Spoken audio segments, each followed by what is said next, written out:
Okay, I am doing this for the hearing impaired. I have a dear friend, and it never occurred to me that she lip reads, and it's very difficult the way I talk for her, and people need print form. So I typed it up in very large print. I hope people can read this, and I am also going to say it for those who are not good readers. The title is No One Listening, No One Cares, Study of Cell Biology, Introduction to the Building Blocks of Life in Canada. Once more I woke with a vision. It said, no one is listening and no one cares. I was 76 and my mother 97.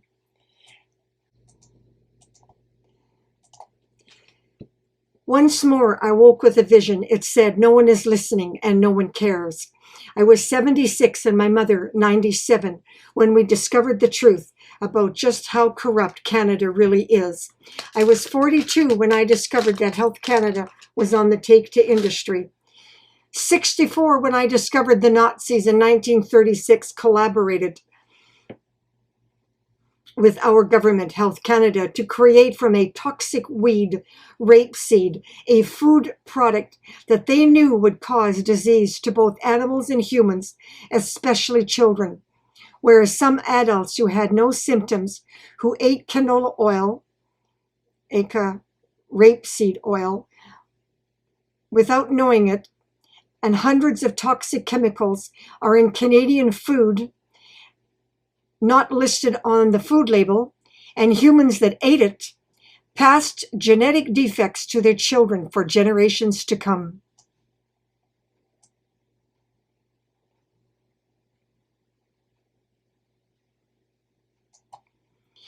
'70 when I discovered that unlike most countries, Canada has no right to know what is in their food. I had been systemically, legally poisoned since age 6. 25 years ago, I watched Mike Harris, our Premier of Ontario, sell off our government-run nursing home and long-term care facilities to a profiteering fascist company of sociopathic monsters. United States recently fined Extendicare mega millions, so they shut down, fled to England to start up their crimes elsewhere, while they continue to operate their criminal negligence unimpeded in Canada and have never been or ever will likely be charged with a crime.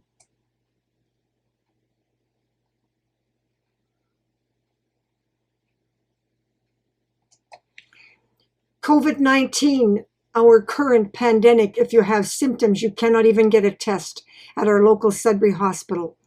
Hundreds are refused and sent home to die. Last week, the Canadian military were so horrified at the depravity of how seniors were being treated, filed their own report to our government. But so far, it seems still no one is listening and no one cares as it continues to operate business as usual, coast to coast, in every province in Canada. '76 when I discovered that our laws are actually from a Roman dictator, 2,000 years old, legal secret filing law, a law so criminal they were banned in every country but Canada, and most over 100 years ago. Secret filing law allows for thousands of wives every year in every province but Saskatchewan to, in effect, be divorced in secret without even having the right to be notified. Canadian law allows any criminal can put their name on title to your home, real estate, place a mortgage, and all in secret without any registered owner even having the right to be notified. And that is the estate my mother lost. That's only half of it, actually. Visions have plagued me all my life and forced me to do what I can to save children and people from the brutality of Canadian corruption. At 78, I discovered that our political system itself is so totally and entirely corrupt, designed for criminals, by criminals, to rob taxpayers, deny victims any rights whatsoever. And still, as always before, police refuse to investigate any abuse, including rape to seniors and women, as have been going on for over 300 years, just as they refused me, my mother, and thousands like us every year, including the rape of children. Dear God, help me. Will such Canadian depravity ever end? I cry in writing, articles, videos, but my cries are a lone wolf crying wildly, crazed in agony, lost, lonely cries in the vast wilderness, drowning in grief from a society gone mad with greed. And still no one is listening, and no one of any real power, celebrity important, really cares. Despite COVID-19, none of the above is about to change anytime soon. Brian Mulroney, our former premier on the take to Monsanto, had the FDA ban lifted on canola oil, which was banned until 1994 in the United States, as the science proved it would cause the symptoms of my disease.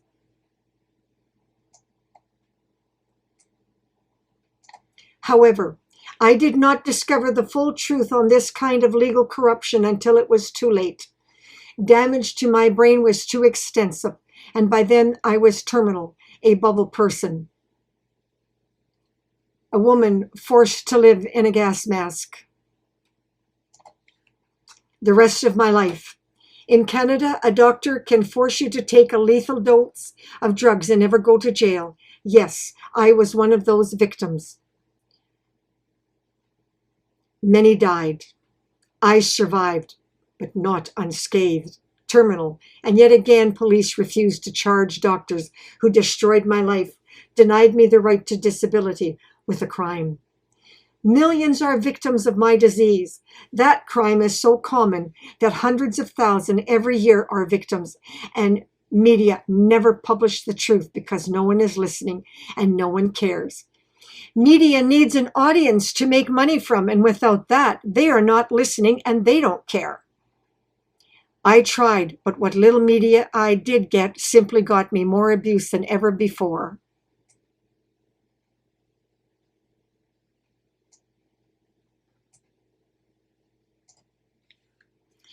With several attempts on my life, so I was forced to flee, running from medical maniacs until Dr. Bodra took pity on me. Seniors robbed of their homes, forced into retirement living communities, subsidized by taxpayers' money, raking in billions every year, treating seniors with less rights than a wild animal, a beast. At least animals have rights, activists, and celebrities worldwide. Canadian seniors have no such activists anywhere on the planet. Individuals have no rights in Canadian law. Only a member of parliament has such rights, but they too are not listening and no one cares. True, no rights exist in Canadian law, and families that do care, of which they are very few, have fought, cried, begged for help for 25 years, which only a few media did report, and yet again, police refused to investigate or charge anyone with the crime, and once more, coast to coast across Canada, hundreds of thousands suffered horrific agony, left in dirty diapers, staff rotating from one building to another, carrying contagious diseases. Still, once again, no one was listening and no one cared. Canadian Red Cross for money spread AIDS worldwide and no one got charged or went to jail. I could go on and on. For example, if you hire a lawyer, he or she is allowed to rip you off, lie, cheat, and steal as much as they can. And when you run out of money, you, without your case ever going to court, and that too is perfectly legal. And if your case makes it to court, the judge will rule against the victim, since our laws are designed only for protection of the criminal. all of which means our entire legal system is so criminally corrupt that it was banned in France in 1775. Women have no spousal rights whatsoever. All rights belong to men who, in particular, if violent, abusive, sociopathic like my father, cheats like my brother, committing fraud in family, you die in abject poverty because no one is listening and no one cares. My mother and I both started out in life believing most people are good. February 2017, terminal, she was dying, 98, when she discovered the truth. And her last words to me were,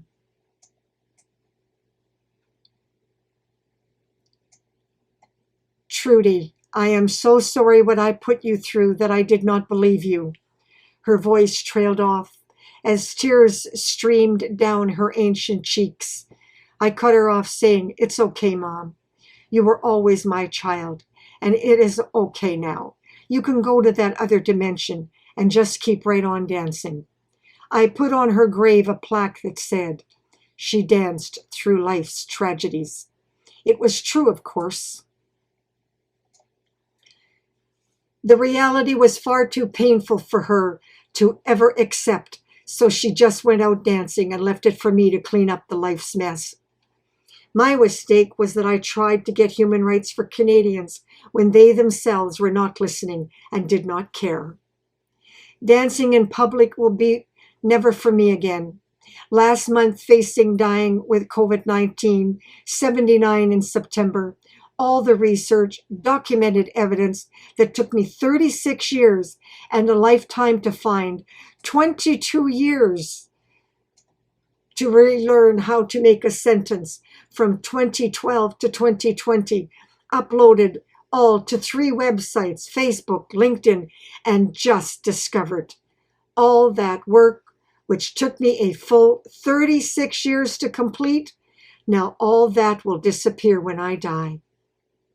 Frantic, I uploaded all I could to preserve the truth for 200 years onto YouTube. But the question still remains, is anybody listening? And does anybody care? Probably not. Unlike my mother, despite being in isolation for what is left of my life, having already survived terminal Parkinsonism in a gas mask 34 years, homeless not once, too many times to count, raped, held hostage, tortured, robbed of every legal right known to humankind, that police every time refuse to lay a charge or investigate. I will just keep on trying until the day someone listens and someone cares. And the last laugh is on me. I discovered 3 days ago I have a free Google website that will not disappear. It's on Wix.com. When I die, and it will remain online for as long as Google survives, which looks right now they should be here 200 years from now. The bad news is that if I cannot find it, how will you? The same goes for YouTube. I cannot even find easily my own videos, and I am the author. So how will anyone else? My question is still, is anybody listening, and does anybody care? I was so beautiful once, very brilliant, well-educated, and quite wealthy, and it did not save me from a fate worse than death, as a direct result that Canada is indeed the most legally corrupt country in the so-called civilized world. Our political system is not a democracy.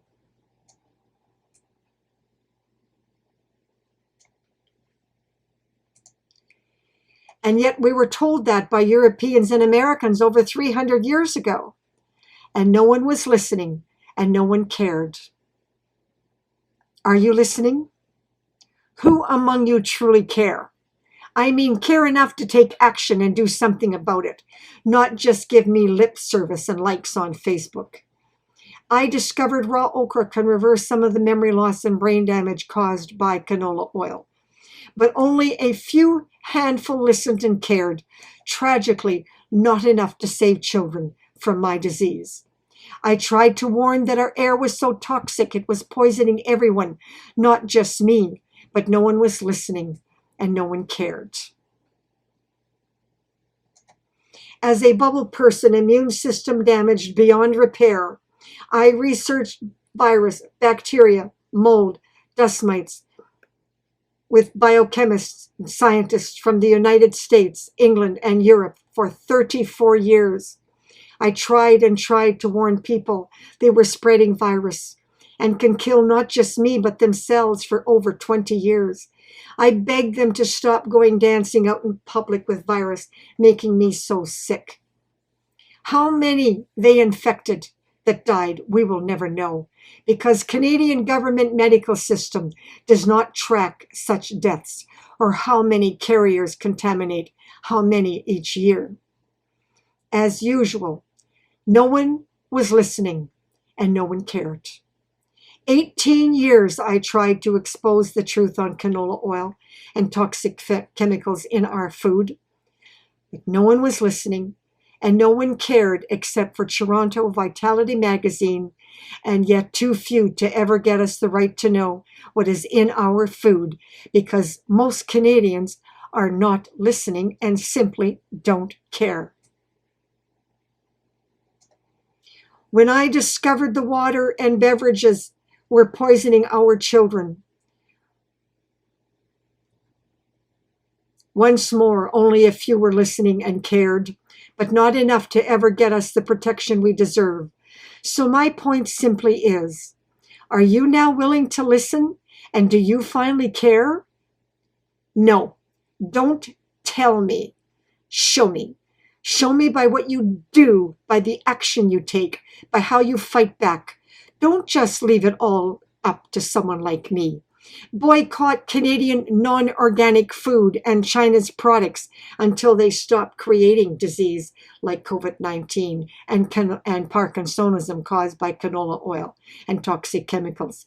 Demand and vote for a democratic Canadian legal system. Boycott media that refuse to publish the truth. Show me by what you do. Show me how you really care.